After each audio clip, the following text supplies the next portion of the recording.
What's up, the internet? It's me, it's Kyle. That is Dan, and we are the biggest beards in comics. I don't think you should say that. Okay, not Alan Moore. Other than Alan Moore. Mama, I can't try to think of anybody else I know who has more facial hair than us. Anybody? Alan Moore? Dan Taylor, but he's not in the industry anymore. Yes, but he's Dan Taylor had a nice beard. Big beard. All right. Okay, let's put it this way. We are the ZZ Top of comics, and we're here to talk to you about books that are in stores this week. There you go. I wanted to mention something because it happened during Dan's show earlier, and I wanted to bring it up and tell everybody. The Experience has been invited to Oxeye Media Con, which is a convention being presented by our friends at Oxeye Media. We ran the commercial before the show for Oxeye Media. They are the parent company of Source Point Press, N3 Art, and Deepwater Games. So that takes place Saturday, September 25th in Saginaw, Michigan. Uh-huh. It's going to be a barn burner. So are you heading up there? I am. Cool. So far, guest announcements. The biggest guest announcement is Sean Schemmel, voice of Goku. Cool. Yeah. So that we found out about that during Dan's show today. So nice. Very excited to go up there and check that out. The reason they convinced me is there will be food trucks. Also, they're giving me the booth space. So nice. Free space and food trucks, I'll show up. Yeah. I'm pretty easy. Being that's in Michigan, how far is that from Detroit? So I'm 45 minutes from Detroit. It's another 3 hours. So it's the other side of Michigan? Nope, just keep going up. So Detroit is a 45-minute straight line from here on I-75. If you keep taking I-75 straight up, Saginaw is 2.5 hours from Detroit. I was going to say you should stop and take Paul Story with you. It's funny. With one of my other jobs in the industry, I have to go visit Paul Story once a month. Except that since Paul has been available for me to come visit him, I've been laid up having had surgery. So it's like, oh man, I want to go see Paul and be like, hey, we should replace Dan on stuff. And he'll be like, no, it's Dan's stuff. I'll be like, that's fair. And then send you pictures of me hanging out with Paul. But no, it's a great show. It's a lot of the people who are going to be there are going to be people you recognize from Source Point Press, Caliber Comics, other Midwest publishers, Devil's Due, some of those are going to be most of your guests. Sounds like fun. Yeah, it's going to be a good time. And food trucks. I just hope there's one with tacos. So, I'm hoping. I don't think you could get a conglomeration of food trucks without at least one of them being a taco truck. You'd think, but I've run into ones where all they have is like a lobster roll truck and a burger truck. Well, lobster roll doesn't sound bad right now, though. Yeah, but it's not a taco. No, but you hold it sideways. You could get there. But no, I'm thinking that that trip may wind up being me and Amani from Black Comics Universe. Nice. So, be a fun little trip. Yeah. So, should we start with some books? Or should we talk about the other great news of the week? Let's go with the other great news of the week. There's going to be more Matrix. Not sure if I'd call that the great news of the week. Oh, I'm so excited. By the way, guys, for people who don't know, this is total flip for Kyle and I. Normally, I'm excited for what's coming out, and Kyle's pessimistic. Hawkeye, the new Hawkeye trailer that just about everybody online seems to be excited about. Not Kyle. It's the jingle all the way of Marvel movies. In the MCU, it's going to be great. He's like, do I have to watch it? Right. It's the jingle all the way of superhero movies. It's like if Sinbad shows up and tries to steal a present from Hawkeye's kids, it will be the perfect topper. It's the Die Hard of superhero movies. All movies are the Die Hard of superhero movies. Die Hard is a superhero movie without any powers. It's just, John McCain's superhuman reliance on adrenaline. Well, that's pretty much Hawkeye, where, Iron Man has a suit and Cap has super soldier serum. Hawkeye just has his bow and arrow and a lot of determination and jokes. He's got a lot of jokes. And he also has to have it come out of Jeremy Renner's voice box. Why are you hating on Jeremy Renner? I don't like the way his voice sounds. Maybe if he changed his voice, I'd like him better. Have you thought about maybe just using a modulator on your TV?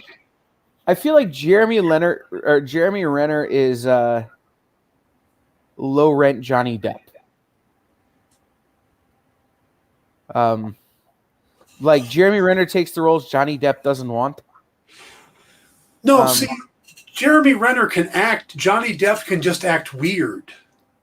But that being said, Jeremy Renner's comic book, The Rift, that came out from Red 5 Comics, very, very, very good.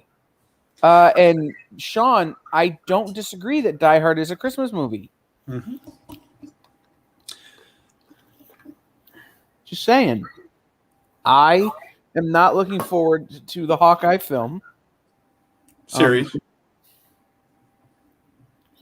That makes it even less tolerable because I can't watch it all in one time.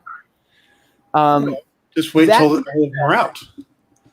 That being said, I have some hope because of the fact that they're doing the Ronin storyline, the Fraction storyline. Matt Fraction had some input, worked on the script. I know that. So I have hope, but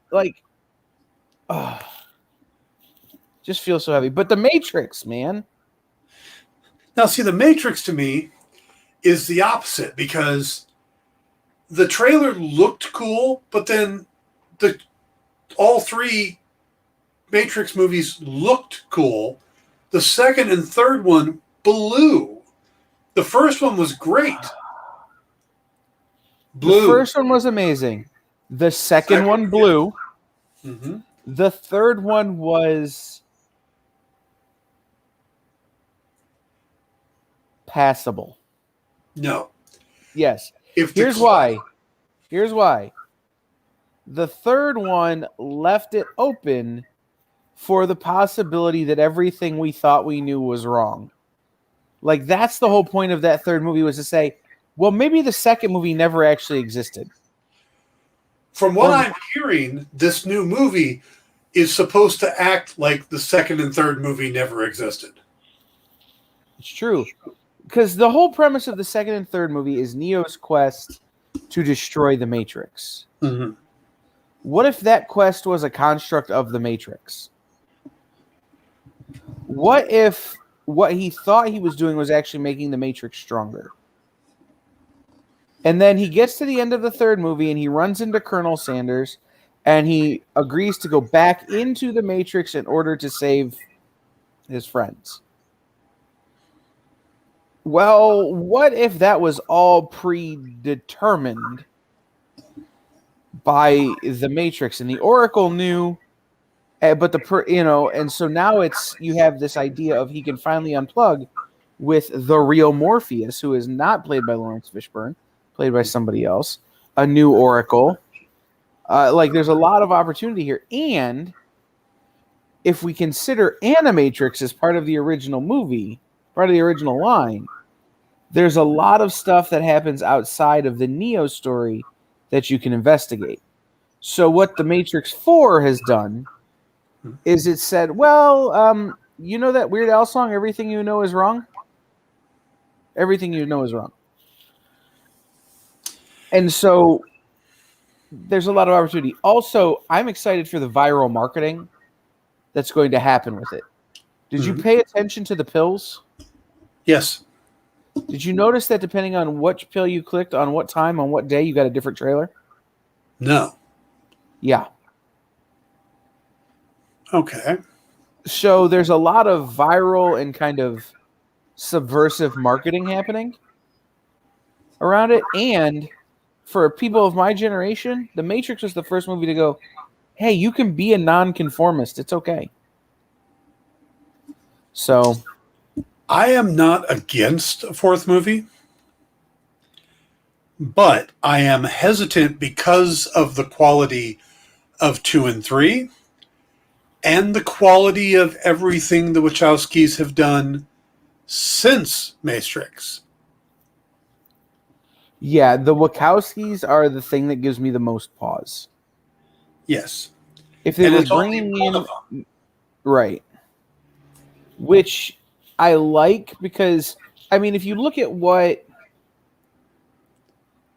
and I can't remember her name now, was going through when they were making 2 and 3, you can't help but influence the production process, right? Like, you're going through this big process where you're a tabloid story, where you're coming out, you're telling your story, but now you're completely divorced from it, so it can just be a story about being a story.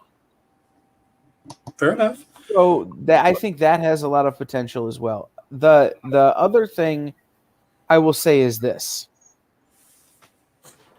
We have a lot more technology than we had then. Yes.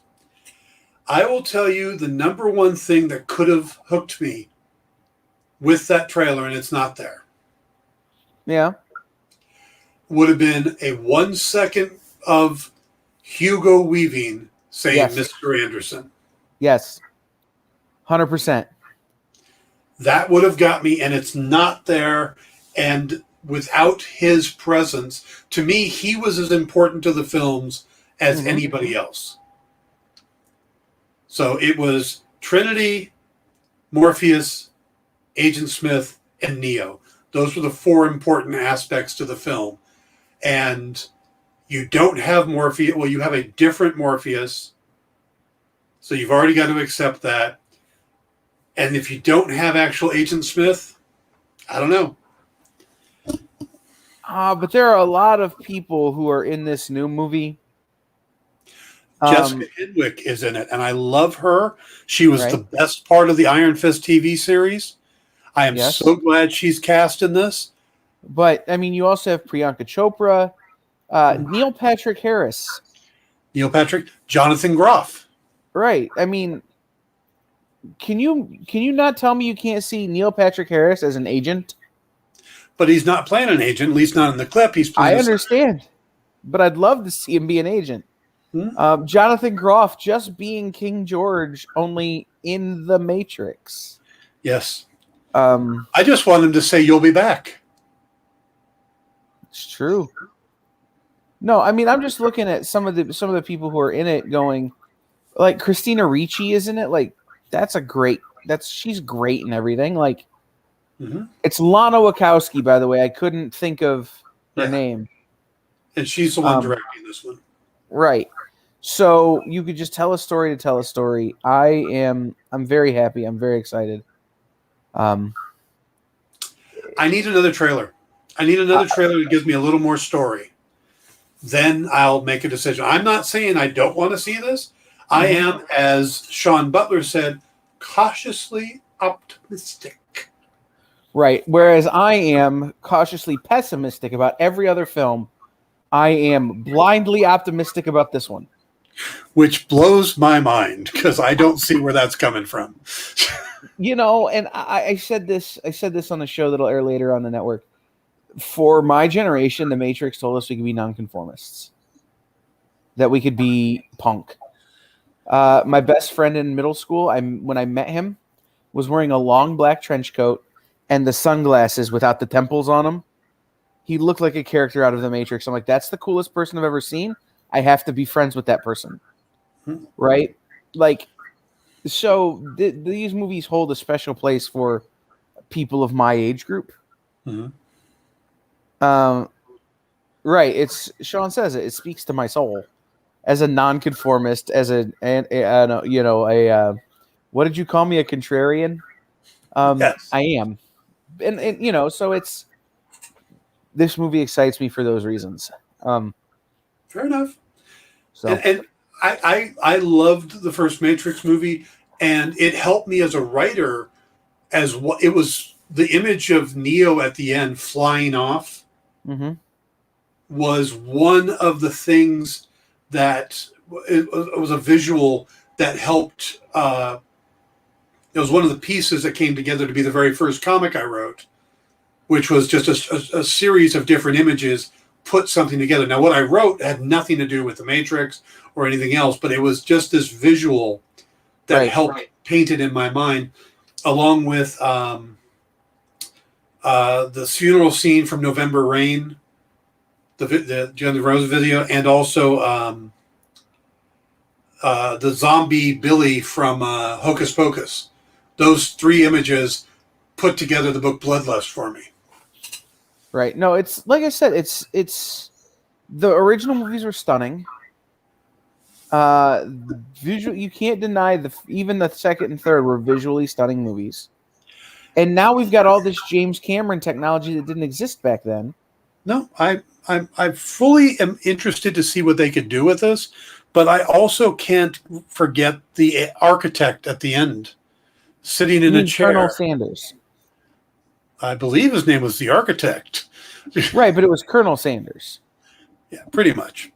And he sat there and he talked it was the same ending as Loki did with He Who Remains, yet He Who Remains was much more interesting because he actually was animated and got up and moved around and performed, where Colonel Sanders just sat in the chair doing nothing. It did feel very much like a dinner's ready ending. Absolutely. So. It was definitely a dinner's ready ending. All right. Well, let's we've been talking about this for 20 minutes. Let's talk about some comic books before we have to go to our first break. All right. Normally you have an order, but I think we should start with your book of the week, because we're coming off of you loving a movie trailer. So let's talk about the movie, the book. Yes, there it is. This is Heaven's Door. Heaven's Door is from Last Gasp Publishing. I'm not even going to attempt to say the names of the people because they are Japanese. So this is an adaptation of a sci-fi manga collection of psychedelic short stories. It's a drug in paper form. This is the first full-length book published by this writer that's been translated into English. Kaiichi Kiyoki. There you go. I'm good with that. And it's adapted by Anjani Oloye. I don't see the name. All I got is the Kaiichi Kaioki on the cover. Yep. But it's so there are stories: Knocking on Heaven's Door, 3,000 Leagues in Search of Mother, Lazarus Franco's 4 A.M., The Ronin in the Sea. I've read this book actually. It had been translated once before for a different market, so I was able to get an English fan translation Cool. through the library online. Nice. And so my favorite story in this book is a story called Sponge Generation. That's part of this one. There's also one called Stereoscope that's very good. This has the Doors, the kind of that Grateful Dead, Fish, kind of stonery sci-fi, but in the time of the hippies sort of feel to it. Bob Dylan? I mean, there's certainly some Dylan influence, Like but the title? well, yes, there's certainly some Dylan influence, but I feel like Bob Weir is a bigger influence, and Jerry Garcia are a bigger influence than Dylan,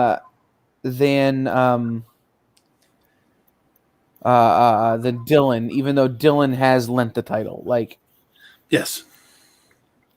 don't get me wrong. But it definitely has a lot of that this would be Woodstock kind of feel to it. So that's a graphic novel. Yes, this is 200 pages. Wow. It is a complete trade paperback graphic novel. So not a single issue. And I'll be honest, I don't know how many of your local comic shops are going to have it. I had to special order it through one of the comic shops I deal with. Have we discussed this? How I have 3 shops that I deal with on the reg? No. I know of Miss Jen's, and that's the only one. I get a lot of my indie books through Miss Jen. I have a local shop here in town where I get my single issues. And then I have a shop in Dearborn, Michigan, where I get my trade paperbacks and hardcovers. And I do it that way because the book in Michigan, the store in Michigan, is more of a traditional bookstore as opposed to a comic book store. They can't order me Vault or Scout or Ablaze single issues, but they can get me the Z2 hardcovers because they get released to the book market. So I had to special order this from them. They weren't even going to carry it. So okay, since we're coming up to a break, before we go to another comic, I have a question for you. Yep. We have been watching Bad Idea coming up to the ending of their thing.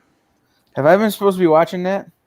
Well, my point, it's happening. And most people seem to think that they're just going to rename and come out as a new company. Oh, yeah. Sorry, I thought you were talking about Bad Batch for whatever reason. Okay. No, Bad Idea. Yes. Yeah. What I'm wondering is the news that came out yesterday that Hunter Goranson, who was a big part of Bad Idea, was with Dinesh over at Valiant and has been in the industry for a long time, has just been hired on at Boom Studios. So with him leaving to go there, are we wrong? Is Bad Idea not transitioning? Are they actually coming to an end? What do you know about Bad Idea and what's going on? Nothing. I know nothing more than what has been widely reported. Okay. That said, I do know the people involved. Right. In the sense that Adam Freeman is a good friend. I've gotten to know Dinesh. I've gotten to know Hunter. I've gotten to know these people over time. And they all have aspirations that are larger than just publishing.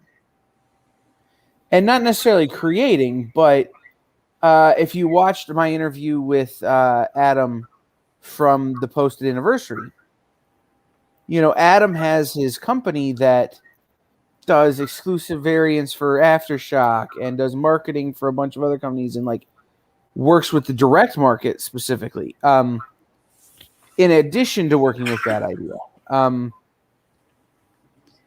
they all have marks beyond just being publishers. And you know, I'll be honest, Dinesh just bought the original art for the cover of Ultimate Fallout First Appearance of Miles Morales. If I'm Dinesh, I don't mind that we're closing so I can just sit at home and stare at that piece of art. Like, you know, like, let's be real here. But that being said, I think you're going to see Bad Idea come back. What the formatting of that looks like, what the structure of that looks like, is more in question now maybe than it was before. Mm-hmm. And the time frame on it. Yeah. We thought, oh, the Bad Idea will end at the end of the year and Q1 next year we'll get Good Idea. Well, maybe that's not going to be the case. It'll be interesting to see. I have no insight other than what's been widely reported. Okay.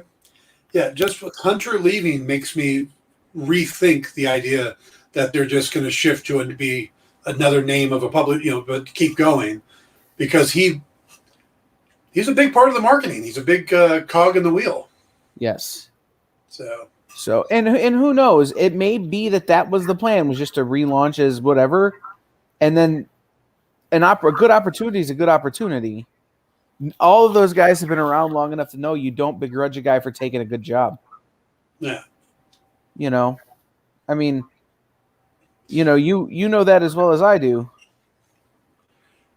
Jay's comment is, you went dark, by the way, but Jay's comment's interesting. He says, I still think it's a plot to buy back Valiant. I don't. No. I know Dinesh was bought out, slightly pushed out. Yeah.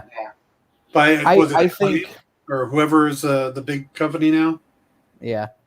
I think that it has less to do with that and more to do with the industry as a whole is so unstable right now that whatever move they make, they're gonna. I don't think that's true either, Sean.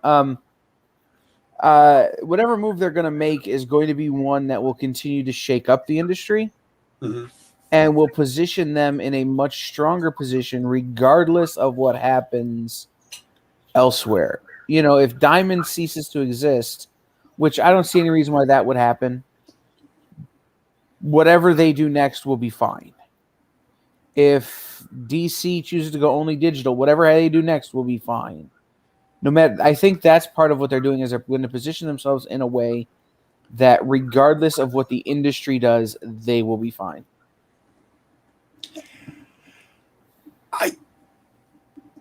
I think there's some validity to what Sean said about the Valiant needing Dinesh. I think Valiant is testing some new waters, and I don't necessarily think they're successful.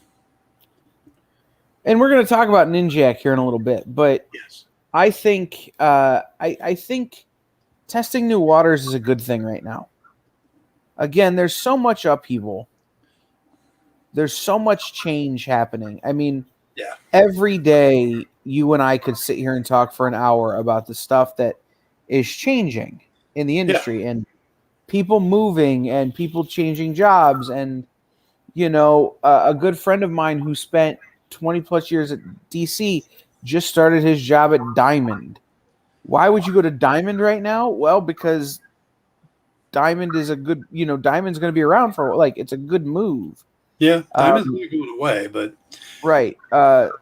People going from Bad Idea to back to boom.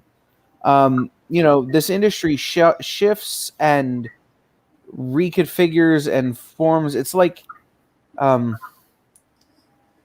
astromech droid. It's constantly grabbing what's around it and building onto itself.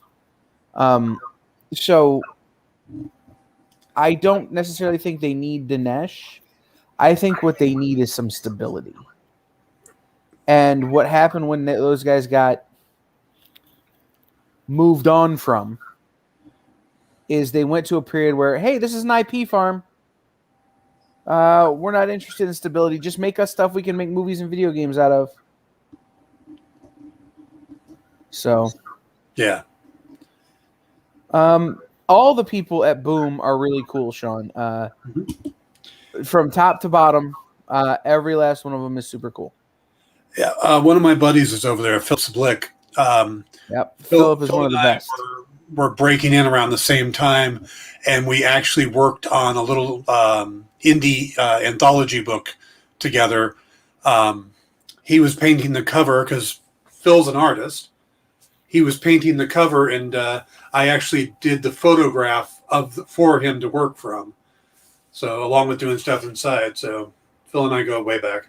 My first retailer summit, Phil got up and gave a speech about the first comic book shop he ever went into and basically just brought the whole room to tears. It was like the comic book industry's Billy Graham moment. Mm-hmm. You know, like when Billy Graham would have people coming, flocking to a stage, you know. Yeah. Like, Philip is the televangelist for the comic book industry. He really is one of those guys, and I will always appreciate that. Yeah, when Boom got him away from Top Cow, that was a great move on their part. Mm-hmm. So. Sean, why don't we save Sean's question after we come back from break? We'll hit that, and then we'll start talking about our other comics. Right. Because we do have comics to talk about. We don't have as many as normal, but we do have comics to talk about. So we'll be right back.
There's something for every imagination at your local comic shop. Visit ComicShopLocator.com to find a store near you.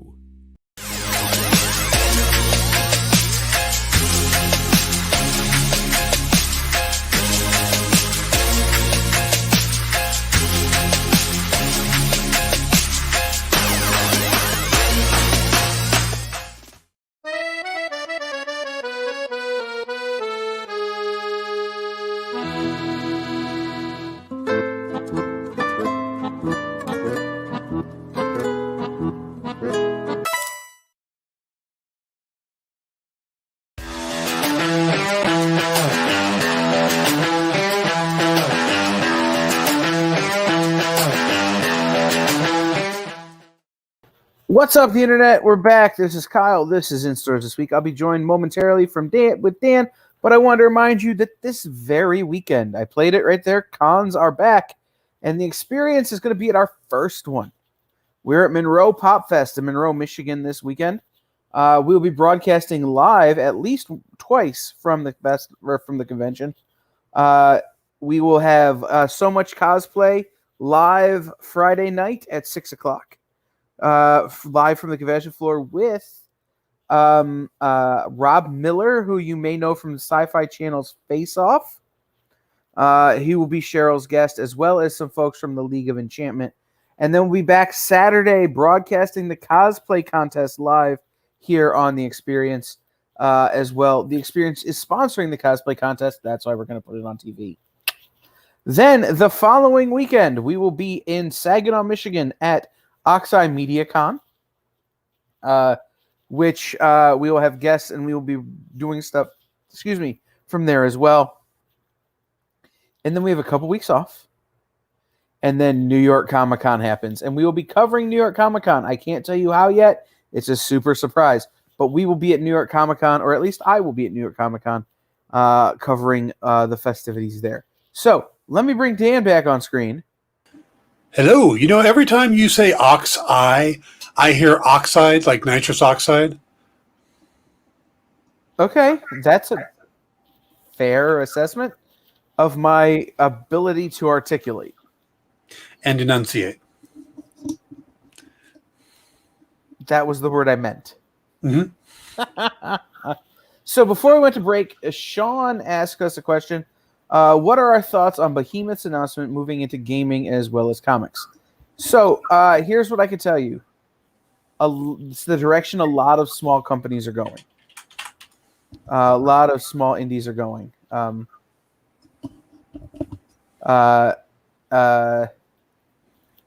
Wait, what was the Behemoth announcement?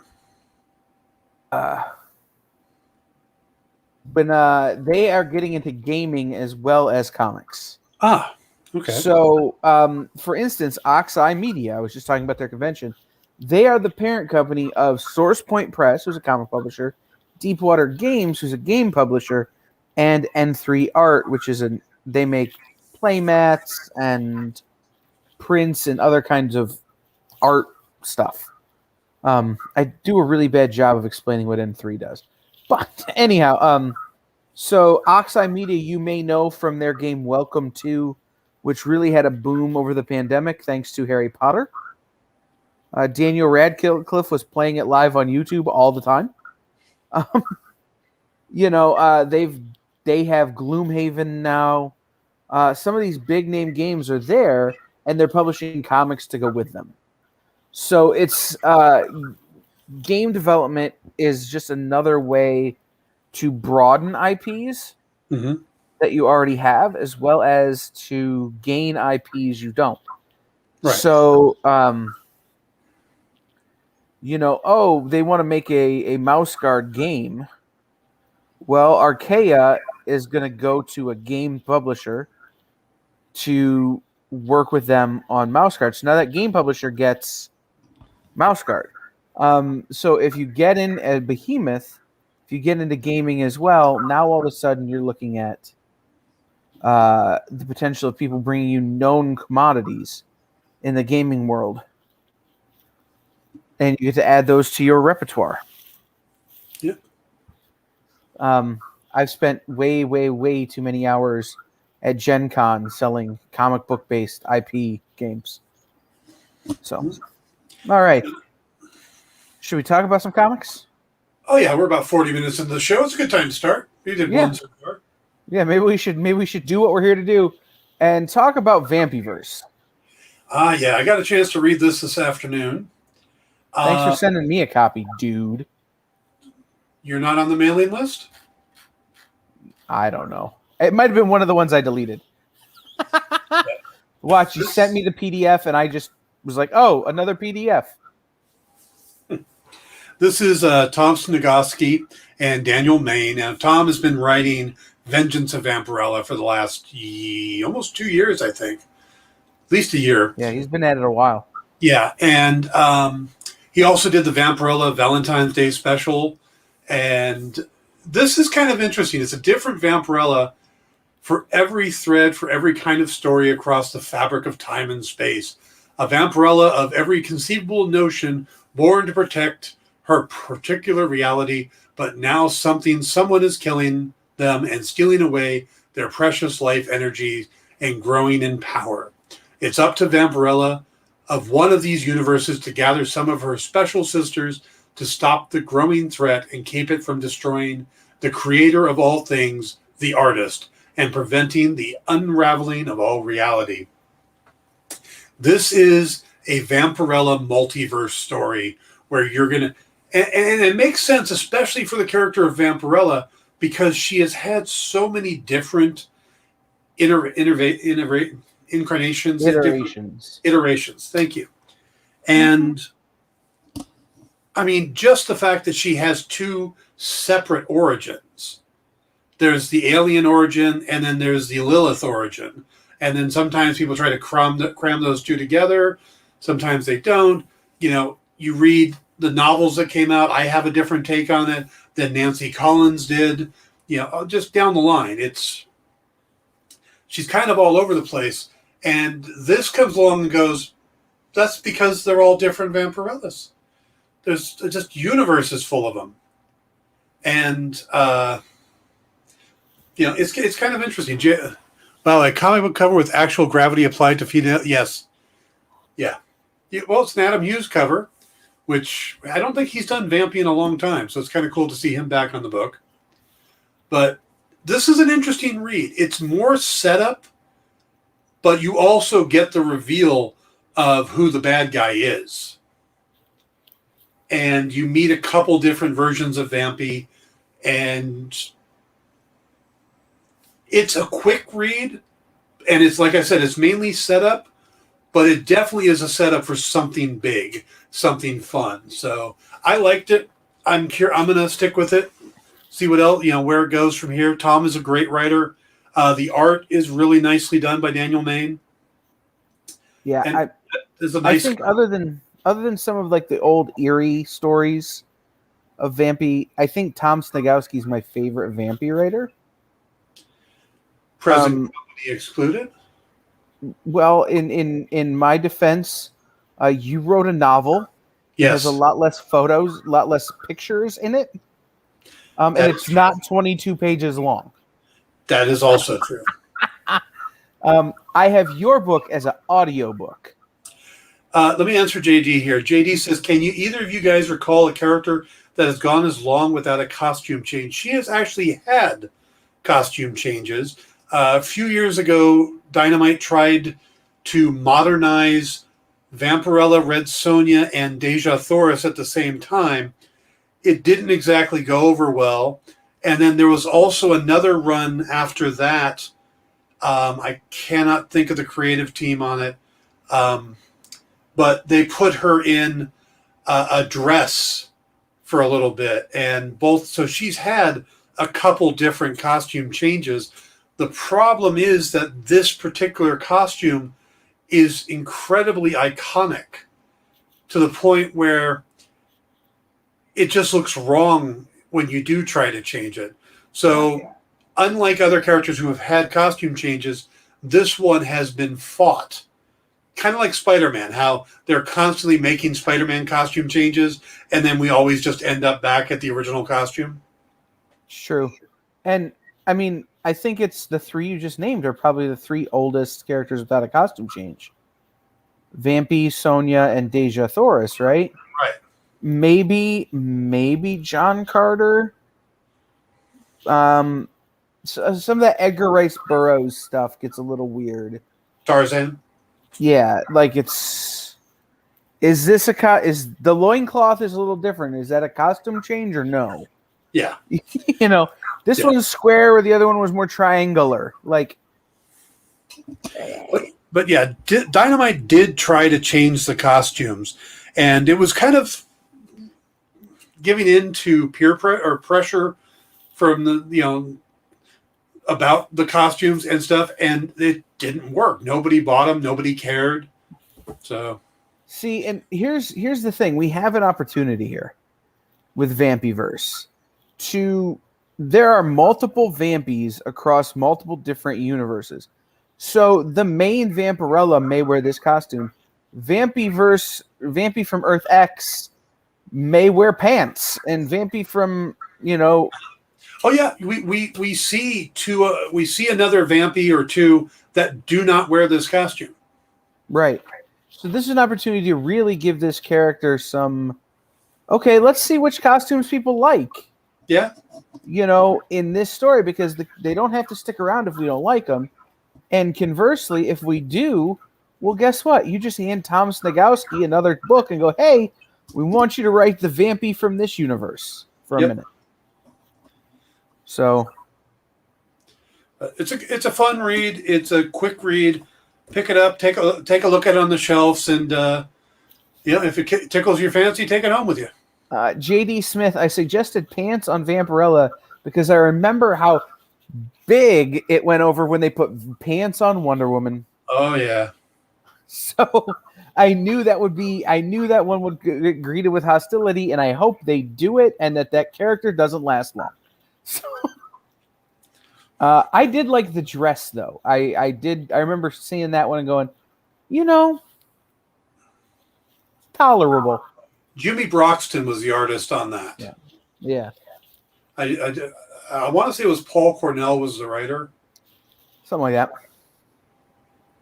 So, I want to talk about another trade. Alrighty.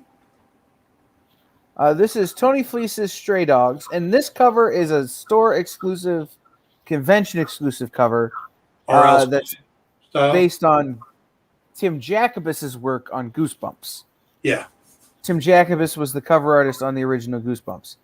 But many of you probably experienced what a lot of others experienced, which was it was real hard to get copies of Stray Dogs.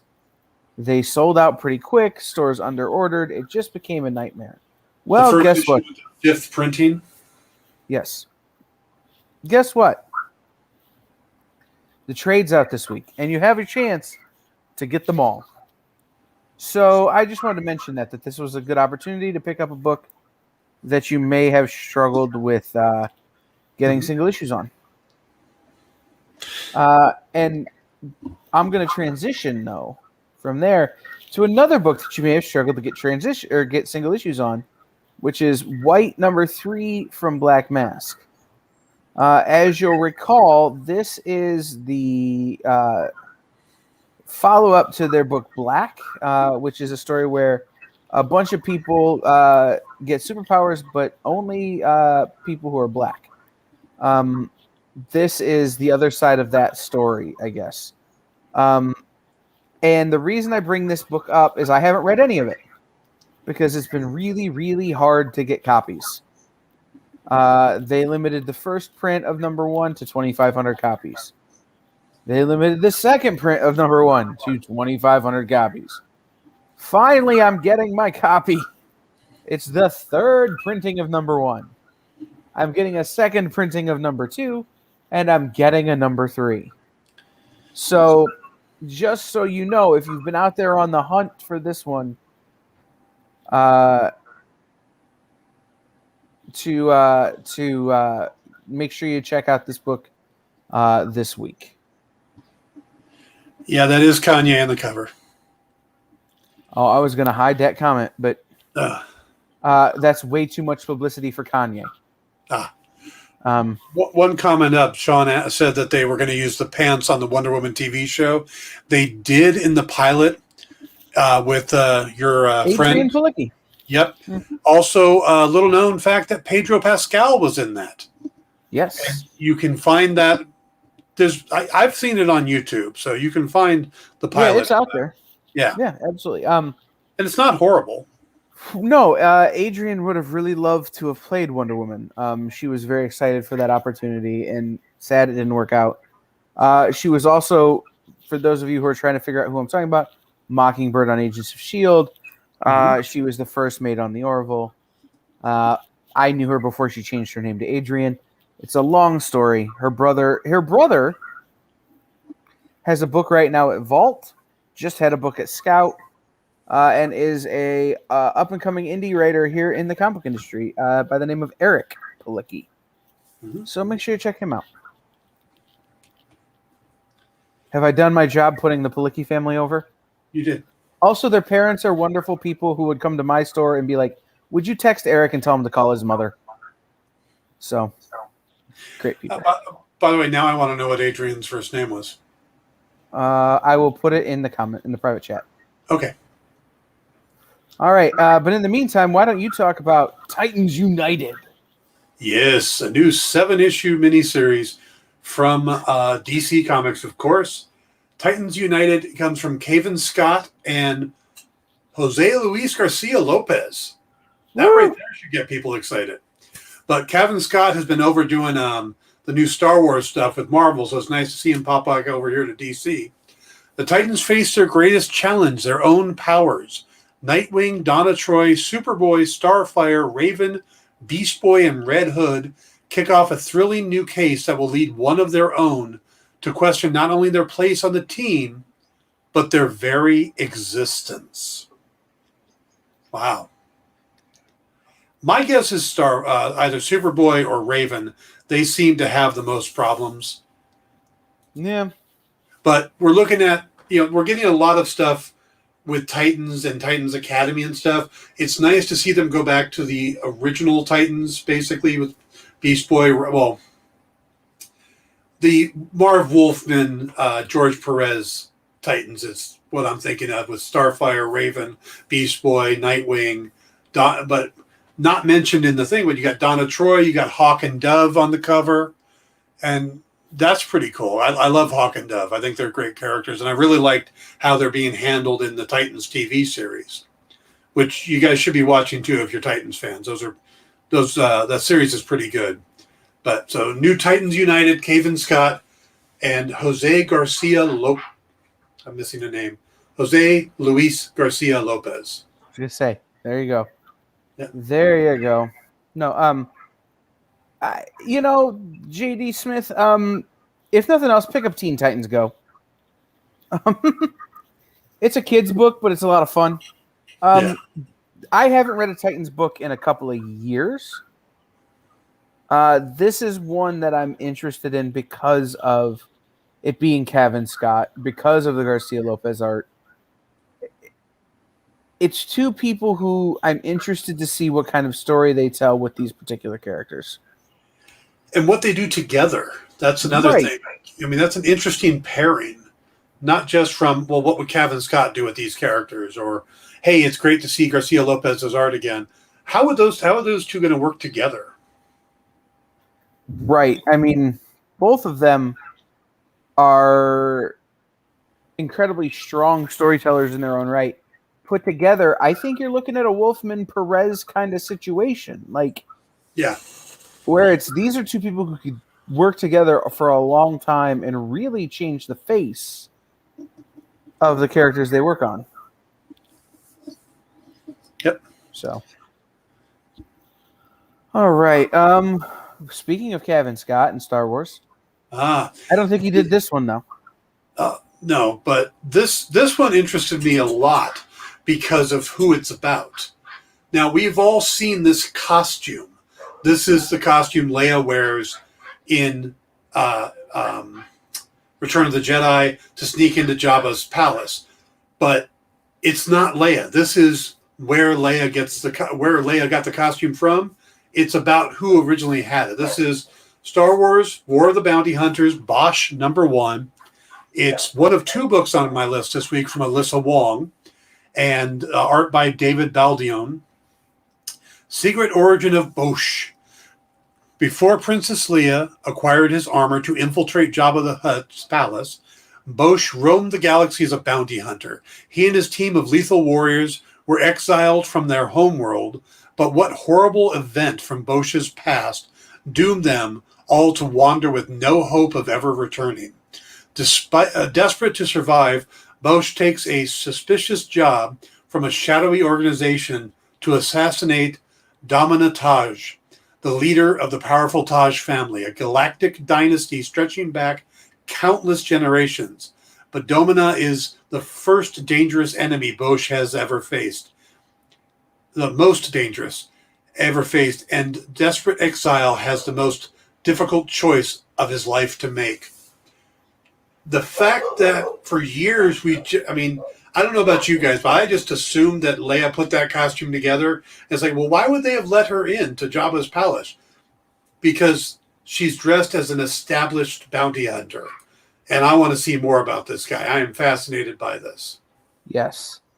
So this is, we were talking about the Carnage stuff and how I'm only picking up the symbiotes that I like. It's kind of been the same with the bounty hunters thing. I'm only picking up the bounty hunters that interest me. And this is one of them. So, this is the third of 4. And it's a one-shot, and I think I've picked up 2 others. So, it turns out I'm buying them all because the bounty hunters in Star Wars really interest me. Mm-hmm. So, IG-88, Zuckuss. Mm-hmm. Mm-hmm. I don't know who the last one is, do you? I don't. No, we'll play with it. We'll look at that. But I didn't put it up only because it's a ratio variant. The cover I'm getting is the 1 in 25 Kari Randolph variant, which is very cool. Nice. But just make sure you check into some of the other covers as well. Like I said, I like the idea of Bosch. I don't know how to say his name, but it sounds like a sound that you would make like if you ran into the wall. Yes. And right, exactly. Or you fell down a water slide. Mm-hmm. But I love the idea of this is a story from before an existing plot point, and that's iconic. Well, the whole War of the Bounty Hunters takes place between Return of the Jedi and Empire Strikes Back, because Boba gets the frozen body and someone steals it from him. Frozen Han Solo. Sure. So you got a Solo sickle out there that everybody's chasing. Right. But I like this one in that it's maybe the most iconic moment. Yeah. That one of these has tied to. So. Right. The other bounty hunters were like in one scene, and they've created all this lore around them. This one, there's so much more to it because Leia used the outfit to get in. Yep. Absolutely. So, this is 3 or 4. All right, we got 3 minutes. The thermal detonator. Yes. I love the thermal detonator. I always wish, can I just tell you, ever since I became a fan of Doctor Who, I've wished that was just a jammy dodger. Because the episode where Doctor Who has a thermal detonator, it's a jammy dodger. It's just a cookie. Yes. So, all right. Before we go to break, I want to get through one more book. Okay. And it's a book that I can speak about. In that it's a book I'm reading called Red Room by Ed Piskor. And every time I bring up this book, I feel the need to remind everybody I'm a truly messed up individual. I don't think you have to remind anybody. This is your caveat. So this is number 4 of Red Room, the Splatterpunk series, Murder on the Dark Web for Fun and Profit. The breakout smash hit of 2021 wraps up its debut 4-issue monthly season with a trio of tales inspired by great EC comics such as Tales from the Crypt, and focusing on Donna Butcher, the original queen of Red Rooms. Cyclical Territory, Pure Evil, and Snuff Said explore Butcher's origins in the VHS Betamax era of torture porn before twisting into a contemporary revenge fantasy gone wrong. Another standalone masterpiece from the creator of X-Men Grand Design and Hip Hop Family Tree, as seen on Cartoonist Kayfabe. Look, here's the deal. This is exploring a story and a part of the human psyche that most comic books won't touch, and most normal people won't touch. The thing that draws people into this type of escapism. Is kind of escapism where you're watching someone else go through some trauma. But what's interesting is that you have these characters like Butcher, like I'm trying to think of some of the other ones. Donna Butcher is the big name, though. That are the Betty Page of this sort of world. So it's interesting to look at these established characters and these known commodities, while at the same time being like, I'm not sure I want to cop to being into this book, and I will, because it's the writing is great, the art is very interesting, and if you're a fan of EC, it feels like something EC would be making if EC were still around. Fair enough. So, yep. We have a question from Sean that we'll get to right after the break. You mean Jay? Was it Jay? Sean? Jay. Yeah. We're just going to start saying that, guys, Sean and Jay, I'm just going to start referring to you as Jenna because I won't forget her name. That's a joke that they'll laugh at or roll their eyes at, and no one else will get. Oh, okay. We'll be right back.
To be continued.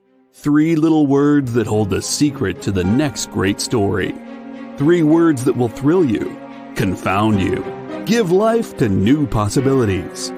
Every variation of To Be Continued is a promise of adventure, a promise of excitement, a promise of unseen wonders and unexplored worlds. A promise that every issue you read makes you a part of a never-ending journey, and behind every page there will be an unopened door waiting for you. This story to be continued at your local comic book shop today. Visit ComicShopLocator.com today.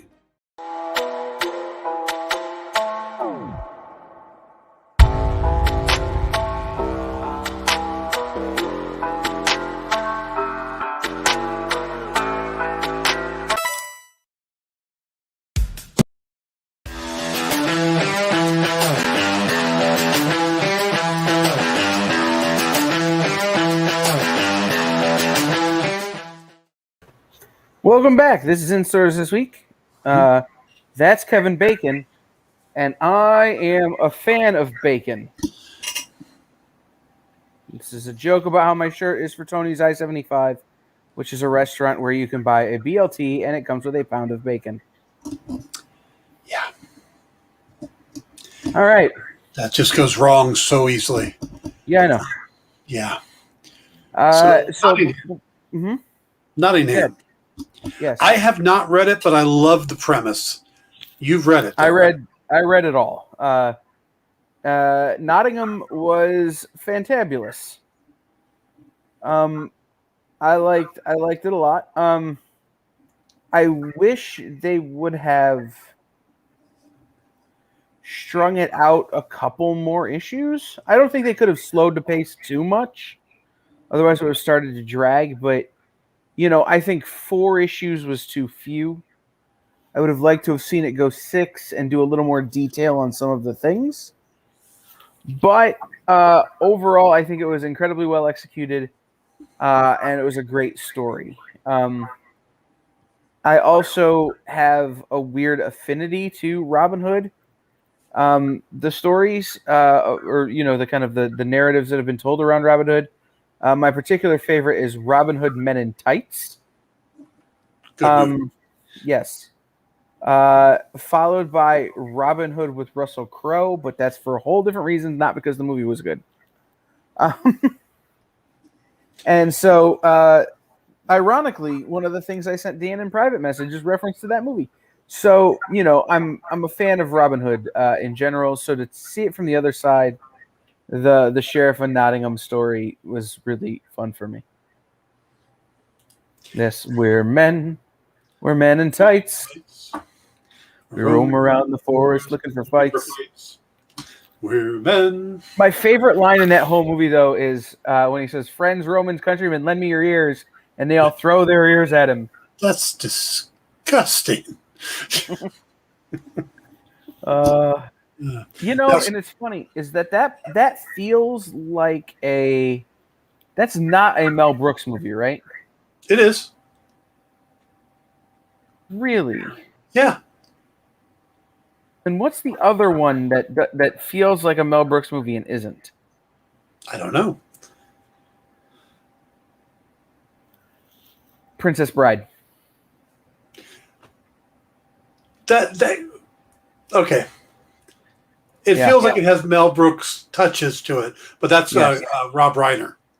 Right, and which makes sense, being that it's Rob Reiner, and Rob Reiner's dad is Carl Reiner, and Carl Reiner is Mel Brooks' best friend, and they have dinner together every night. They did. It makes sense. Passed. Yeah, Carl passed. Yes. My favorite Mel Brooks line is actually from one of his weaker movies, which was Dracula Dead and Loving It, which is the scene where they're at the crypt and they're going to kill Lucy. And there's two lines in there. And Mel Brooks is playing Van Helsing, and he goes, "She is Nosferatu." And Steven Weber looks and goes, "She's Italian?" And then then he stakes her, and all that blood comes up, and he says, "Hit her again," and all this more blood comes up, and he goes, "She's almost dead," and he goes, "She's dead enough." I bought the box set of the complete works of Mel Brooks. I have that, yeah. And I loaned it to a friend of mine almost a decade ago, and I still haven't gotten it back. I think it's probably time to buy another copy. Probably. Yes, yeah. So, I could do a whole show on Mel Brooks. I could do a whole week of shows on Mel Brooks. Yeah. Yeah. I've done a couple of Mel Brooks plays. Mm-hmm. Musicals and things like in community theater. I really do love his sense of humor. So. Oh yeah, he's just brilliant. Just absolutely brilliant. Should we go on to some books? Hey, sure, why not? Some people might. All right. How about Primordial #1? Go ahead. This was on your list too. Yes, this is so. Guys, this week Dan and I have a lot of crossover on our list, which is super fun because it means that all the books coming out are really strong. But this is Jeff Lemire and Andrea Sorrentino. Mind-bending sci-fi collides with Cold War thriller in this 6-issue miniseries by the best-selling and Eisner Award-winning creative team of Gideon Falls. In 1957, the USSR launched a dog, Lakia, which I don't think is the name of the actual dog, into Earth's orbit. 2 years later, the USA responded with 2 monkeys, Abel and Baker, which I also think are wrong names. These animals never returned, but unbeknownst to everyone, they did not die in orbit. They were taken, and now they're coming home. This is one of those stories about how things are not as they seem. You have your beliefs, you have your "this is what I thought was happening" sort of stories, and then stuff gets turned on its head. I like the idea that they're telling these stories we know, like the story of the dogs, which I thought was Luska. No, it's Laika is the name according a dog named Laika. Right. So this is which that's the name they're using in the book. I don't think that's the right name. That's the name Soviet Union. That's who the Soviet Union put in. Okay, can you find the names of the chimpanzees we sent? Working on that right now.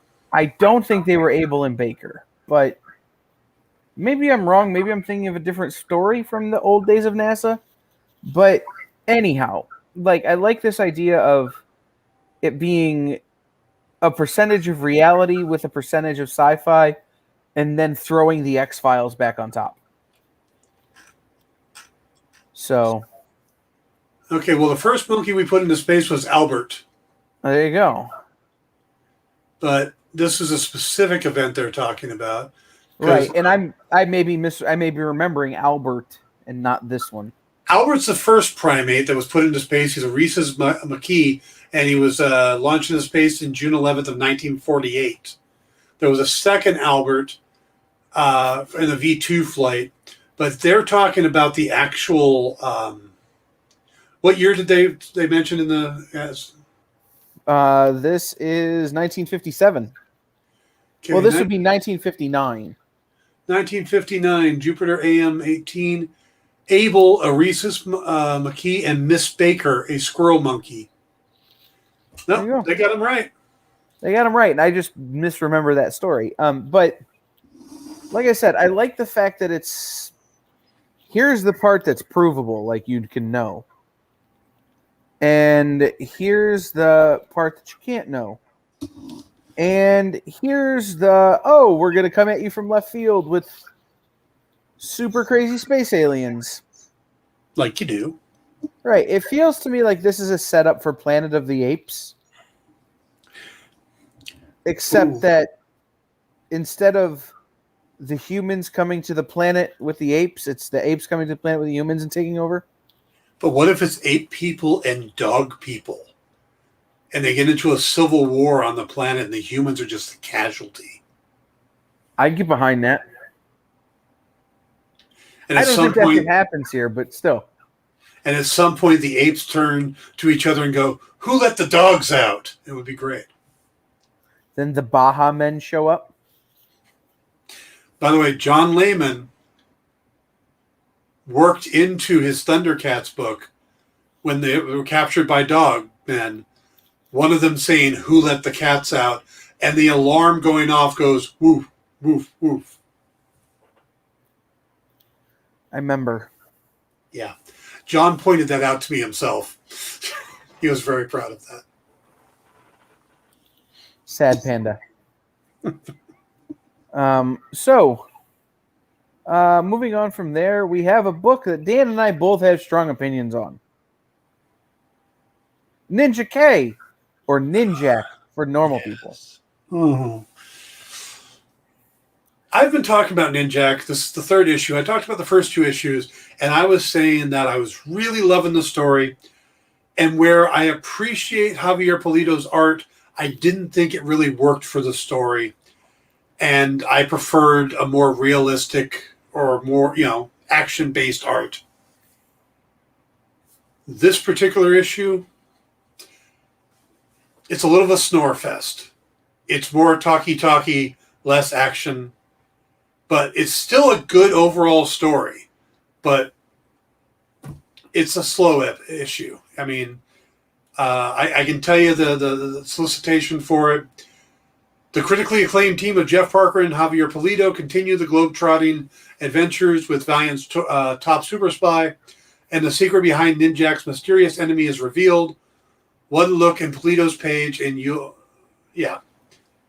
and we do. We find out who is the one that leaks the information and how they do it. What their background, and it's a comic book background, but there's only one more issue left of this first story arc, at least. Yeah. Here's where I'm at through two issues, and I've not read three. Mm-hmm. I feel like issue 3 has to be a lot of setup for the boss battle. Yes. And that the boss battle had better run deep, or you're going to be looking at 4 issues that never paid off. Yeah. Now, knowing Jeff Parker's writing, I believe he can do it. Knowing Javier Pulido's capabilities, I believe he can get there. It's just a matter of them figuring that out.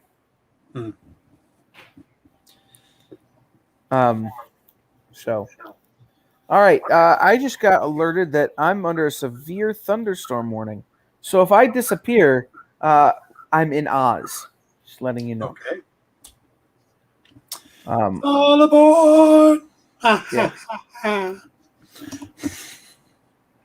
Aye.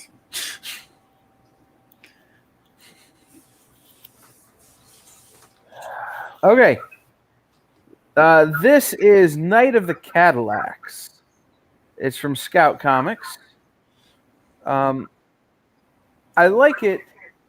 I picked it based solely on the title, but it's Kirk Manley and Rob Pryor. In the spirit of the Lost Boys and the Warriors, Night of the Cadillacs is a high-octane genre-bending mix of horror, hard action, forbidden love, and street culture. Once you're a jet, you're a jet. Rival supernatural gangs come to Earth on an overnight raiding mission to retrieve life-restoring blood from humans. Okay. While the gangs battle among themselves for prized captives, a defiant and charismatic gangbanger breaks free from his crew to go on the run with a rebellious 18-year-old human girl to protect her from his predatory family. So this is legit West Side Story with space vampires.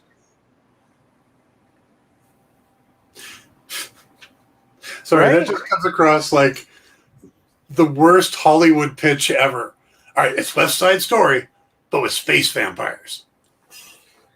But it's kind of true, though. Like, the thing about West Side Story is that it's just Romeo and Juliet, Right. and it's a timeless story. Like, Mhm. the reason it works is because it's of what it is. Right. Like, Romeo and Juliet works because it's a simple story that everyone can understand. You fall in love with somebody you shouldn't fall in love with, which is the lyric to a song that is now stuck in my head. But now you're turning up the volume. You're breaking the knob off by saying, "Oh, it's space vampires." Essentially, these gangs from space who come to Earth to get your blood because it makes them healthy. And this guy falls in love with someone, and now they got to go on the run to save her from these rival gangs, plus his own gang, plus his family. Oh, and by the way, he still needs to feed because he's still a space vampire. Okay, so what makes this West Side Story as opposed to Romeo and Juliet with vampires? Because West Side Story is just Romeo and Juliet. I know, but with music set in a modern day setting. Sure. They're all the same. It's Can't Buy Me Love is Love Don't Cost a Thing is Kramer versus Kramer or something. You know, it's... Because we've had Romeo and Juliet with vampires, which was the Underworld movies. Yes. But now those vampires come from space. And Right. the big thing is the street culture, right? That gang kind of culture that exists and that I can't speak to with any kind of authority, but this is a modernized theme that, you know, gang culture and the family that is that, and that has become basically the center of 30 Fast and the Furious movies. So maybe this is Romeo and Juliet meets in the Fast and the Furious with space vampires. Okay. But I'm interested in it. The art looks really cool. This looks like a David Mack cover, almost. Yeah. It's not. It's a Rob Pryor cover. But it certainly has that kind of kabuki-esque feel. The art looks really interesting. Rob Pryor is an artist that I like. So I'm interested. Cool. All right. Ma, number 1. You've read it. I've read it. And I've I'm not going to read read it. this. I'm going to read you the solicitation, and then I'm going to talk about it real quick. With Ma number 1 from Boom Studios, Jude Ellison S. Doyle and A.L. Kaplan. What happens when one woman becomes the real monster society has always made her out to be? Dragged by her sister Wendy to a feminist retreat on the remote island of Engita, Marion Angela Weber hopes to gain some perspective and empowerment. This isn't at the bottom of a bottle, but everything is horribly derailed after an assault on their first night there. The violent encounter awakens something in Marion she never imagined, triggering warped mutations in her body and awakening a hunger she can't bring herself to name. When the town folks react with suspicion and violence, what unforgivable act will transform Marion into the very monster they made her out to be? A provocative 5-issue horror series by award-winning journalist and opinion writer Jude Ellison S. Doyle, Dead Blondes and Bad Mothers, Monstrosity, Patriarchy and the Fear of the Female Power, and artist A.L. Kaplan, Full Spectrum Therapy, that explores the anger of women trapped by society's expectations and the reclamation of power through collective rage. Perfect for readers of Redlands and Something is Killing the Children.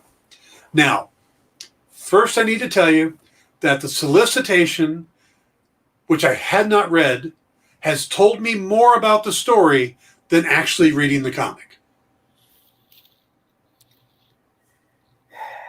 Don't you hate that when that happens? I know. The whole idea is there's this like women's commune hippie type place is how it's portrayed in the book by one of the characters, that they're going to get away. Marion has in the past had a sexual assault on her, and it didn't, it sounded like it was a group thing. It didn't legally go well, or there was no justice. She's not adjusting to it well. And her sister Wendy is trying to bring her out here for her to find some peace and to move on. And Marion is very skeptical and wants to bail immediately, gets drunk, and something happens again when she gets drunk. This is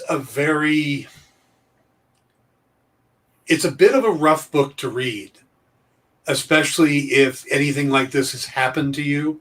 It's very raw. Also, there's a very timely comment about Roe versus Wade in the beginning. This has definitely got a feminist theme to it. Now, I'm not saying it's bashing you over the head. It's just written from that point of view, and it's an understandable point of view, But it is a very raw book, and like I said, it's a lot of setup in the first book. So a lot of what we read in the solicitation, that's forthcoming. The monster aspect, the reaction, all that, all of it really is in the first book is the setup and the attack. And then it just sets up going, it just goes from there. So if it sounds from the solicitation that this is something you'd like, it's a well-written book. It's a well-drawn book. But the subject matter is something that I think is going to be either something you want to read or it's not going to work for you. Yeah, it's got a strong trigger warning. Yeah. For people. So. Absolutely. Yeah, that's a great way to put it. So all right. If keep in mind, reread the solicitation before you buy it. Like I said, just so you know. All right, let's move on to The Last Annihilation, Wakanda. Well, that's about as far away from the last book as possible. Okay, this is Evan Narcisse, and I always get this wrong with the name German or Herman Peralta. I think it's Germain or German. Germain, or okay, Germain. Orphans of Empire. With the universe itself at stake, Black Panther enlists the might of the intergalactic empire of Wakanda to help stop the dreaded Dormammu. And leading the Wakandan force is none other than the legendary M'Baku. Will T'Challa M'Baku be able to defeat Dormammu's army of mindless ones? Don't miss this critical chapter of the Last Annihilation event as a new hero emerges. I love that M'Baku is getting a bigger role here. I don't know if he becomes the hero, like if they finally give him a superhero identity other than the horribly racist one he used to have, and he was a villain, or if we're going to get a completely new character out of this. But I love the idea of T'Challa and M'Baku going up against Dormammu. Especially if you watch the recent What If, where T'Challa is able to talk Thanos into giving up genocide. I'd love to see him talk Dormammu and just talk him out of it, you know? Talk Dormammu into anything? Yes. By the way, I am, in all cases, not just because it's this book, not because of anything, Team Dormammu. I am a mindless one. I'm Team M'Baku. I like M'Baku. At least the movie version of him is awesome. That's where I was heading with this. But if there are any two people who, when they team up together, can take down the Dormammu, it's M'Baku and T'Challa. Yep. So this looks like it's going to be a fun book. Or it might just be fun, the idea of the book, and then we'll see. It's super true, though. Yeah. So let's come down to I Am Batman. I was going to do the voice, too. I did it poorly. You could do it well. I'm Batman. John Ridley and Oliver Copiel. In the throes of future state, the streets of Gotham cry for justice, and Jake Fox answers the call. With a new and improved batsuit, Jace hits the streets to inspire and protect. As he follows the trail of the voice of misinformation and violence, the anarchist anti-Oracle, can the new Dark Knight counterbalance their plan to inspire armed rebellion in the citizens of Gotham? Can one man inspire a city? Can one man make a difference? Dun, dun, dun, dun, dun. Sorry, I went into Knight Rider there. So the things I know about this is that this is one of those things that, Batman would show up, beat some dudes, smoke bomb, and disappear. Right? Yeah. Or Batman would show up, beat some dudes, and then disappear before the cops got there. Jace does not do that. Jace is like, hey, I want my credit. But also, hey, I want everybody to know that Batman did this. And that's maybe not the best way to do things. You mean a little Booster Goldish? Yeah, especially in I don't think he wants credit like Booster Gold wants credit to be famous. But he wants people to know that Batman is back. Batman's been away for a number of years, and Batman is back. He assumes Batman is dead, which I said on Jen's show, and I'll say it again. Don't ever assume Batman's dead. That's a rookie mistake. Fair point. It sounds like he's trying to inspire hope, right, in Gotham, and Batman's not a symbol of hope. The little bat on his chest doesn't mean hope. No, he's not Superman. It means fear, and if you're a bad guy, you're going to get your ass kicked. Yeah, he's not Superman, so this should be interesting to see how it plays out. Mm-hmm. So just so you guys know what, just a little fun aside, I'm wearing noise-canceling headphones with a microphone, listening to Dan, and I can still hear the thunder all around me. This is super fun. I am in an AC/DC song. Yes. Speaking of AC/DC songs, Hellboy and the BPRD, 1957, Family Ties. I can hear the thunder now. Really? Yeah, just heard it. Yeah. Mike Mignola, Chris Robertson, Lawrence Campbell, before they can track down an errant copy of Gustav Stroll's Witchcraft and Demonology, Hellboy and the BPRD agent Susan Zhang are sidetracked by a beset housewife's pleas for help. Unraveling the mystery of an unwanted house guest may lead the occult investigators right to where they wanted to be, but also right into demonic danger.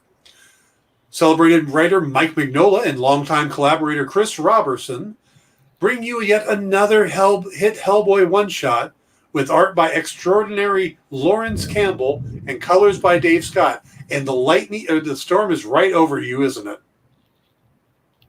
I don't know. We just had some weird Agatha Christie light action. Uh-huh. And, real loud thunder. So I tell you what, Dan, keep going. Okay. Talking about this book for, if you could talk about it for 30 more seconds, I will be right back just in case the power goes out, I'm going to be prepared. Okay. Be right back. So, Hellboy is the thing with the BPRD has always bugged me was that we really don't see Hellboy with the BPRD that much. We usually get either a Hellboy story or a BPRD story because at some point Mignola seemed to want to separate the two. So I love the idea that we're actually getting a Hellboy and the BPRD story, even though it's not one of the BPR characters we're used to. And it's set in 1957. So I guess they had to go back in time to find a time when Hellboy was still working with the BPRD. But this sounds like a fun little story. Again, anytime Mike Mignola is writing Hellboy, I'd love for him to be drawing it. But we get Lawrence Campbell's artwork, which is gorgeous. And we still get Dave Stewart's colors, which is a major part of the look of Hellboy. So you guys should pick this up for Hellboy fans. Plus, it's the 35th anniversary of Dark Horse. Check out this book. And Kyle appears to be back. I'm back. I'm setting up my just in case the power goes out lighting. All right. All right. So let's move on to another book. Okay. Ooh, this is a book that I'm very excited for. It's a DC book that is on my list. But only because of the fine folks at HBO Max and the voice of Kaylee Cuoco. Yes. This is Harley Quinn Eat, Kill, Bang Tour, which is a really awkward naming convention. But it's Harley Quinn, the animated series. Yep. And it's from T. Franklin and Max Sarin. Harvey and Eiley are on a road trip of the century. Following the wedding disaster of the decade, Harley Quinn and Poison Ivy end up on the run from Commissioner Gordon and the GCPD. But as fun as all that sounds, Ivy still worries over leaving Kite Man at the altar. Luckily, Harley's got the perfect scheme to shake her out of it. Shake her out of her wedding day blues. Yeah, this is picking up from the animated series. If you're loving that, you're going to love this. Yeah. Yes. By the way, best King Shark is the King Shark from this series. Say what you will about Sly Stallone's King Shark from the Suicide Squad. No. Ron Funches as the King Shark in this series is the best King Shark. Computer hacker and blood frenzy guy. Yep.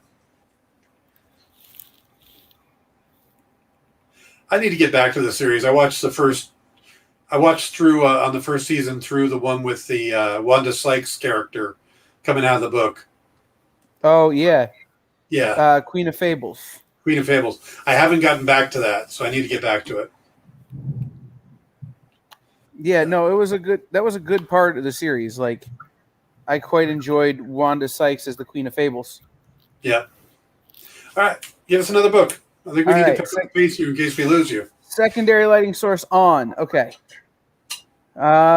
This is Campisi, the Dragon Incident number 2 from Aftershock Comics.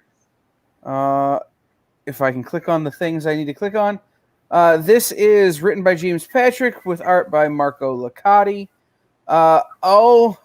Madone.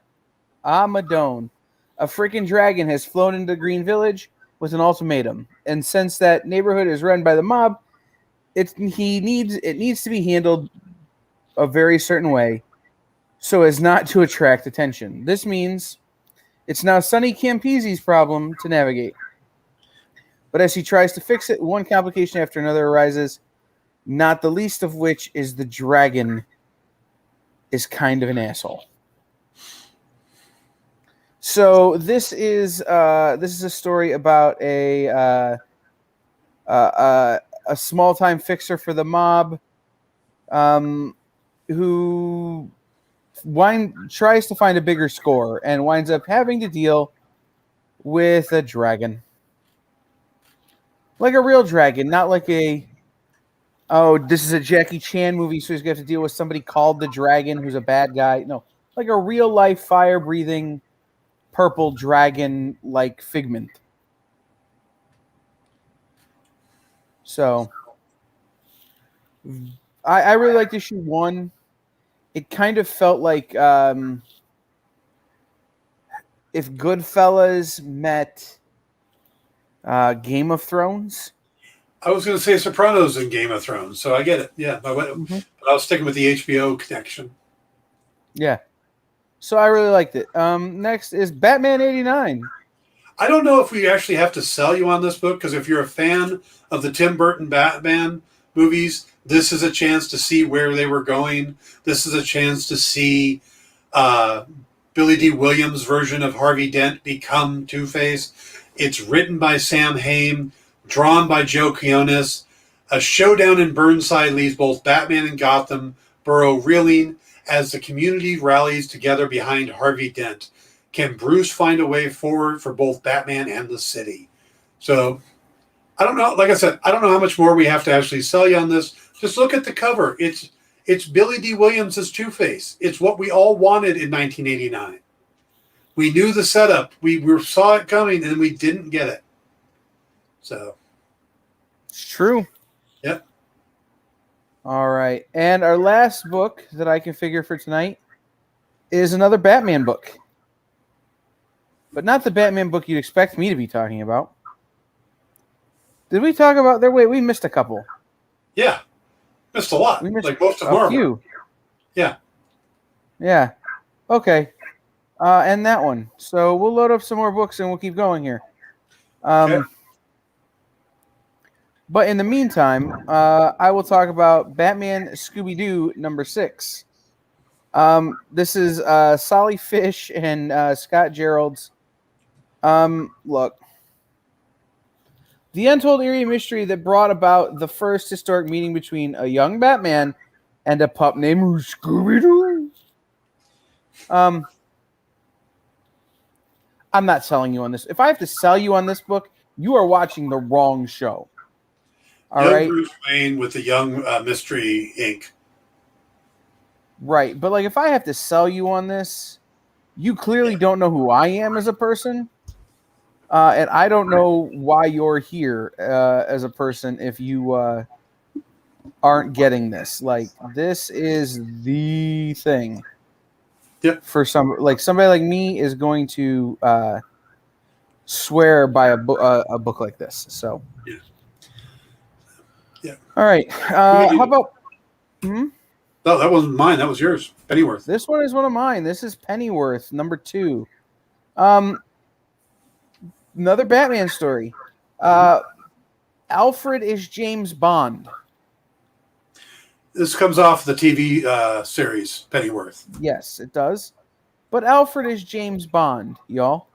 Like MI6, MI7, secret agent man, could kill Batman with his thumb if he wanted. Mm-hmm. This is who Alfred is, and then he settles down to become the guardian of the Batman. And so this is a story of this seems to be the story of the last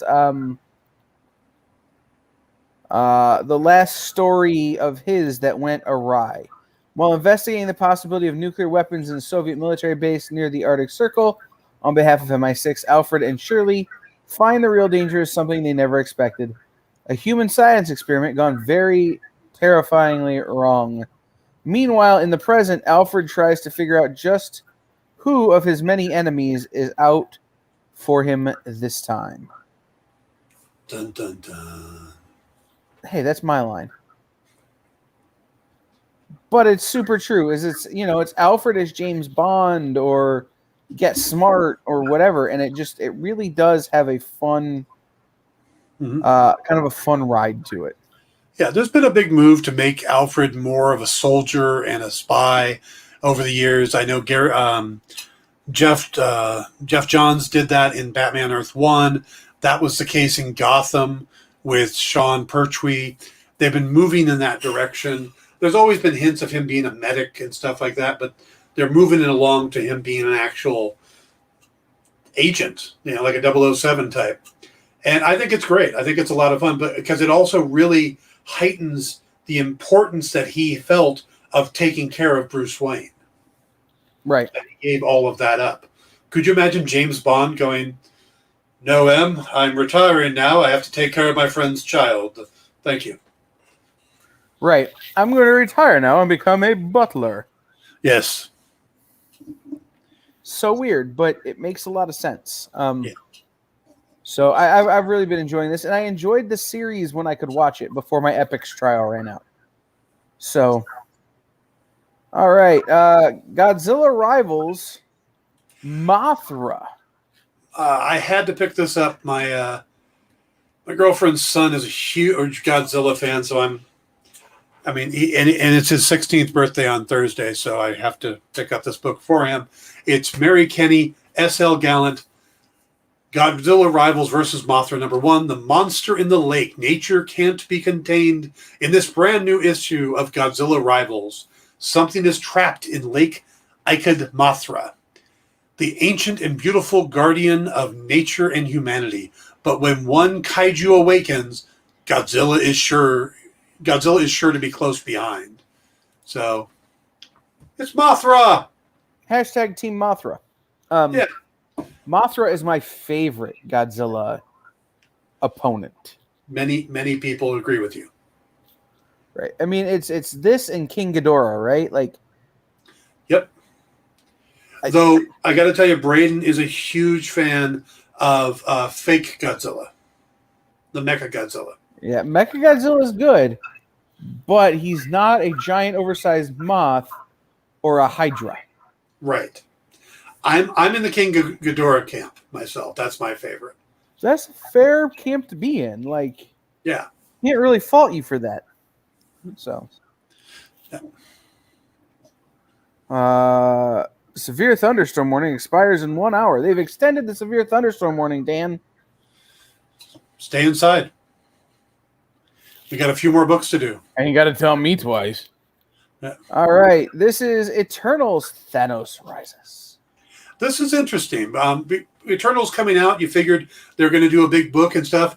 This is really off of the normal Eternals. This is Kieran Gillian and Dustin Weaver. Eternals are created, not born. They have families, but their families make no new children. It's simply not what Eternals do. Some of them thought they could find a way to change that and believe it would be for the best. They were terribly, terribly wrong. So this sounds like it might be a Thanos origin story. We know that he is related to the Eternals. He's an Eternal with a deviant gene in him. And he's on Titan, which was a group of Eternals that left Earth. And it's Thena's father, or... yeah, it's his Thena's father leaves Earth. No, uncle. But so Thena is actually related to Thanos. Probably why the TH names. I don't know. But this sounds pretty interesting. But it's an interest. Mm-hmm. You think they would do something more mainstream? Yeah, more mainstream. And this doesn't feel like that. But then Kieran Gillian doesn't tend to write mainstream. It's true. And I love Dustin Weaver's art. He did some great work on Ninja Turtles. Yeah. And the cover of this is Isad Ribic. That's gorgeous. Yeah, and it's just beautiful. There are also very cool covers from like Ron Lim and Todd Nauck. Yeah. But I think this is the strongest one. And I like the idea of telling a story about the Eternals with their origin, and then throwing Thanos into it, who, while not an Eternal, is Eternal-esque. Yeah. Is an interesting fit. Yeah. Plus, there really aren't a lot of great Eternal stories. So, it's true. You know, the Neil Gaiman run is probably one of the best, but other than that, even Kirby's stuff is not his best. It's true. The Eternals are a weird flex. Yeah. I think Marvel would absolutely be doing the Inhumans had the Inhumans not gotten so screwed up. We wouldn't even be getting an Eternals movie. I think we might still be getting an Eternals movie. In that, I think Marvel needed to expound upon the concept of there being something bigger than our traditional heroes. Like, they kind of alluded to in a post-credit scene the Watchers. Yeah. You know, they kind of alluded to Celestials a little bit. Yeah. And so people think, oh, Thanos is a Titan. Like, that's the biggest baddie you can have. No, there are things beyond Thanos that are bigger than Thanos. Yeah. Well, they were going to bring Living Tribunal into Endgame. Right. Or Infinity War, and they didn't cut it, but yeah. Right. I mean, the Living Tribunal, like, this is a way they can kind of start bridging that gap to Galactus. Yeah, Jay, they did have Inhumans as a movie, and then there was the feud between Marvel TV and Marvel Studios, and Marvel TV started running with the Inhumans, and they did that TV series that we all would like to have expunged from our memories. I feel bad for Anson Mount to this day. I know. Saranda Swan as well. There was a couple good actors in there, and just a bad... It's true. Scott Buck. What the book? Okay. More comics. All right, last book. No. What else am I missing? Okay. I got 2 there. 2 books. But you can skip one if you want. Bring up the book and we'll talk. This is Extreme Kang Carnage 2. Agony. Yeah, Kang 2 was the other one. Oh, I have it right here. I just didn't click on it. Extreme Agony, there's very little to actually... The solicitations for the Extreme Carnage series have been so just tiny. It's like they must be paying this guy by the word, whoever's writing it. But it's Alyssa Wong, the second book we have on our list from her. The Secret War, Star Wars War of the Bounty Hunters was the other. And Fran Gallen. And it just simply says, Enter Agony. As the odds and symbiotes stack against our heroes, is there any way they can win against Carnage? Now, they're pushing this, and it's coming out right at the right time. We're going to get Venom, Let There Be Carnage on October 1st. So there is definitely symbiotic marketing for this. We've been seeing a lot of symbiotic stuff. I'm kind of hoping that after this, it dies down a little bit. We can move on to some other stuff. But this series has been pretty good. It's been a lot of fun. And, we're getting close to the end, I think. Yeah, I mean, it's the thing that's been interesting to me about this series is the look at the different symbiotes and how they are part of that community, I guess. And the number of them that are female. Mm-hmm. Most people don't think about the other symbiotes that aren't named Venom or Carnage. Occasionally somebody will talk about Shriek. Occasionally somebody will talk about, one of the other kind of C level, I guess. You have Venom and Carnage that are A level. Mm-hmm. Shriek and a couple others are like B, C level. Riot. Symbiote. Yeah, Riot. But you don't often get down to really getting into the different symbiotes, like Agony, like what was the last one? Oh, Toxin. Yeah. Some of them, and they're the females. Yeah. So it's very interesting to see them choose to tell these stories. To answer the question about is there a Scotty Young? There is. It is. That was a question? Yes, there was a question in the comments about is there a Scotty Young? There is. I will say this, and no disrespect to Scotty Young, it is the weakest of his Extreme Carnage covers.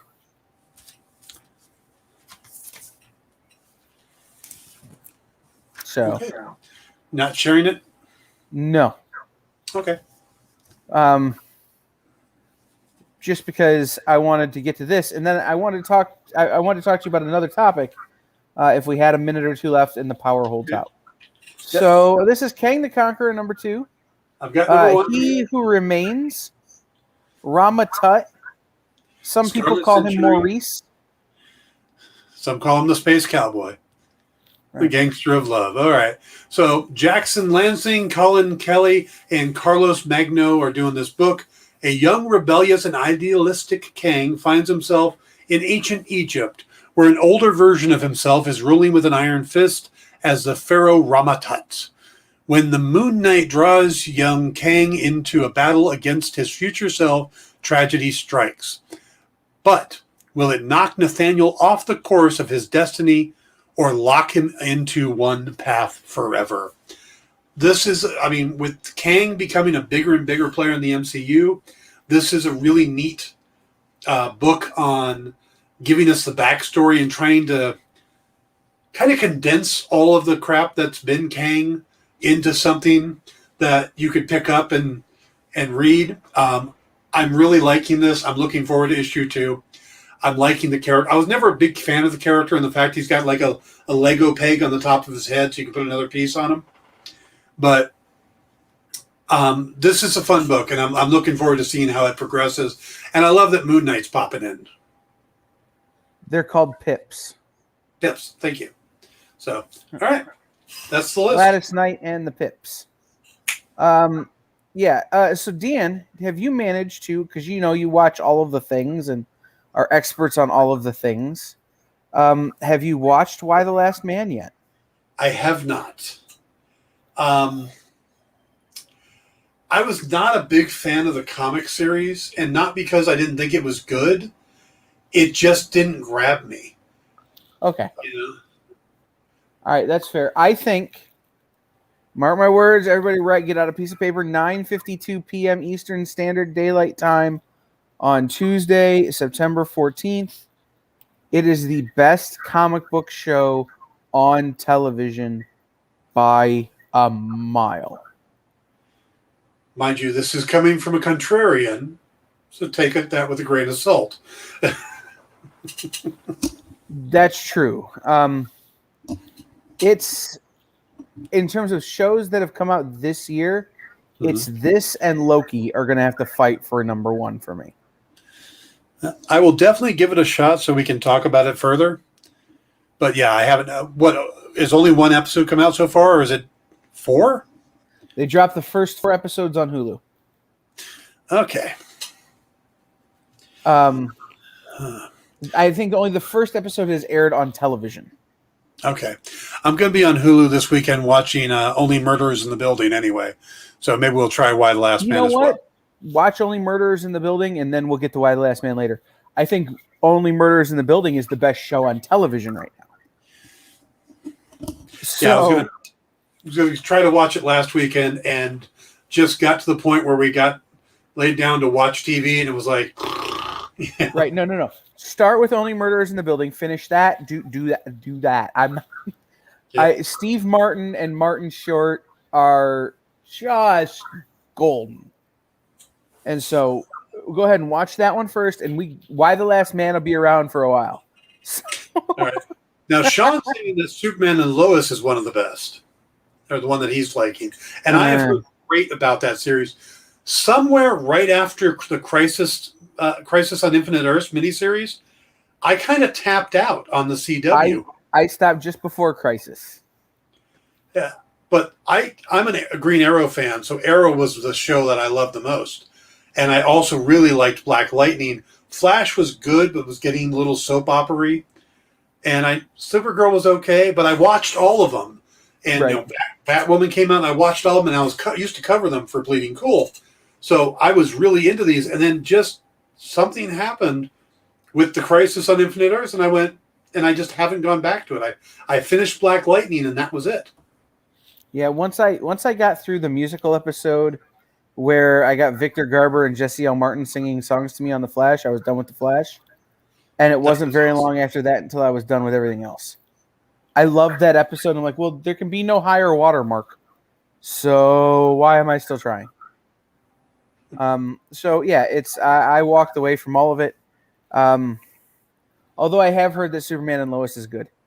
I've heard great about it, and I need to give it a shot. I just haven't had a chance yet. It still feels weird that it's not Dean Cain and Terry Hatcher. So Dean's a little iffy right now.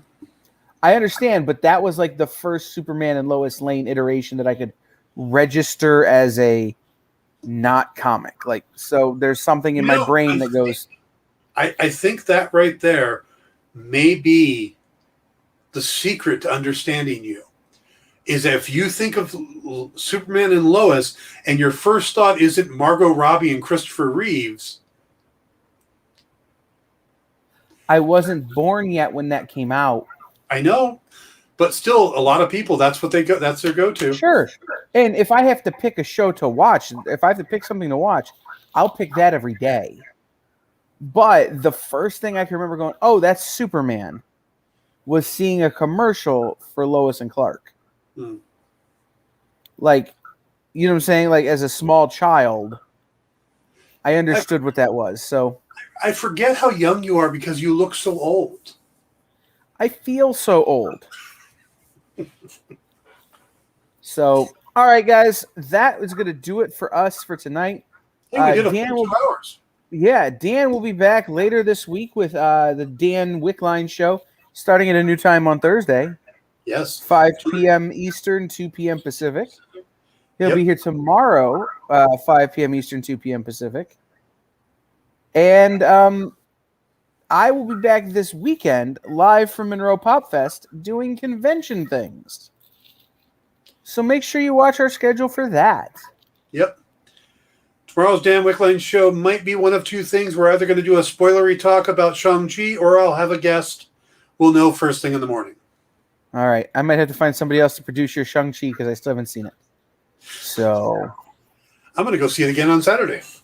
I've been getting ready for a convention. Like, it's been a little crazy. So we will see everybody next time here on In Stores This Week. Bye, guys. All right, everybody.